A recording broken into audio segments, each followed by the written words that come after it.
We are at CrossFit Brisbane, is the technical term. You might say Brisbane, but you would be in error. We're in CrossFit Brisbane, and you know, I'm an Australian trained physio, and I'm standing next to an Australian trained physio.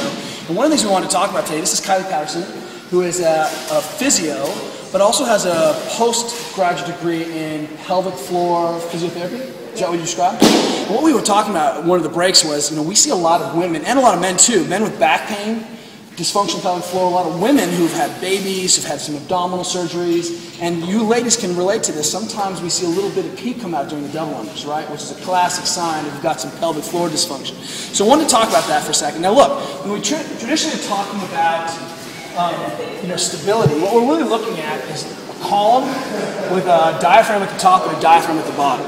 And usually what ends up happening is that I just typically describe it as, hey, let's set position first with squeezing the butt, right? Then we can set abdominal position and then take a breath on top. But what I'm really not talking about a lot, and when Kylie came in and talked to me, she's like, hey, what about the pelvic floor? I'm like, sounds pretty important. If you've ever seen that Olympic lifting video where that guy has the prolapsed bowel, Google that, and you'll see exactly why we're talking about pelvic floor. Don't Google that. It's not safe for work. But Kylie had some ideas, and wanted to talk about the research and what it says about how to get the pelvic floor back on. So what do we do? So the thing to think about is that the pelvic floor needs to come first before any of your other instructions about setting someone up with a strong and stable midline. So the wait a second, because that's exactly right. It doesn't, you don't have to throw anything away, because that's what we say is let's set position first. Absolutely. And so and if I'm having pelvic floor stuff, I should be thinking about that first. So the research actually shows us that if you get the pelvis into a good position, i.e. a neutral position, then the pelvic floor muscles actually switch on more effectively than they do in a lordosis or in a posterior tilt. So you're saying if I'm double undering in my broken, overextended position, I might pee a little bit? Exactly. Or if you were too far tucked under, you also wouldn't be able to recruit your pelvic floor. So you need to be in a neutral position. And then the research actually shows us that if we recruit the abdominals first, so we tell everyone to pull in from here first, that can actually push the pelvic floor downwards, which can also cause a loss of continence, but also a stretching of those muscles, which leads to a loss of stability.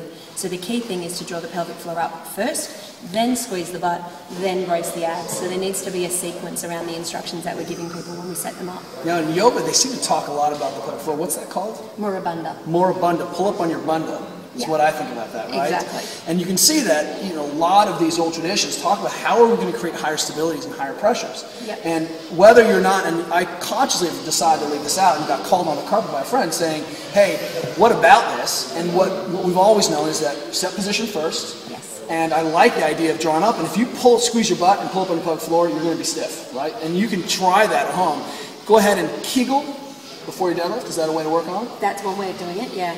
Right? Or imagine that right as about to pee during deadlifting. No, I'm just kidding. That would never work. The thing to keep in mind with a Kegel is that it's generally a maximal pelvic floor contraction. And the thing to keep in mind is that if it's maximally squeezed as hard as possible, it's difficult to move.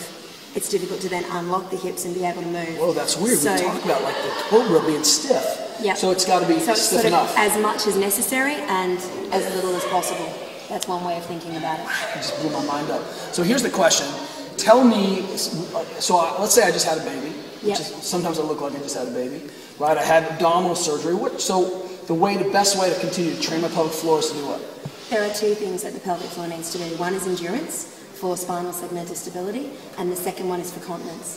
So if I'm trying to stop from peeing when I'm jumping and doing my double unders, I need a vigorous and strong contraction. That's like the cobra. Yeah, so that's got to be stiff, it's got to be strong, and it's got to be there when I need it, but it doesn't stay on forever because the cobra doesn't stay up the whole time. Yes? Yes, forever. So it's about being able to generate peak stiffness when I need it, yes, but still understanding but still sequencing. Maintaining some degree of stiffness throughout the day for spinal support and pelvic stability. So bottom line is we should be capturing that hopefully if we're in a good position. And we set the butt in position first. If we can pull in on the pelvic floor, it creates an even more stable surface. Yep. Right now I have something hard to push against. I've created a bottom, I put in, and then I can put something on the top. Absolutely. My breath is the last piece. Yep. Instead of pushing out and then... And that keeps the integrity of your midline, which is what it's all about. Dude, I expect all you ladies out there to be even more badass. God, thank you so much. Where can we find research or what you do or anything like that? On your website or something? You can find the website at thefitnessphysiotherapist.com. Bam.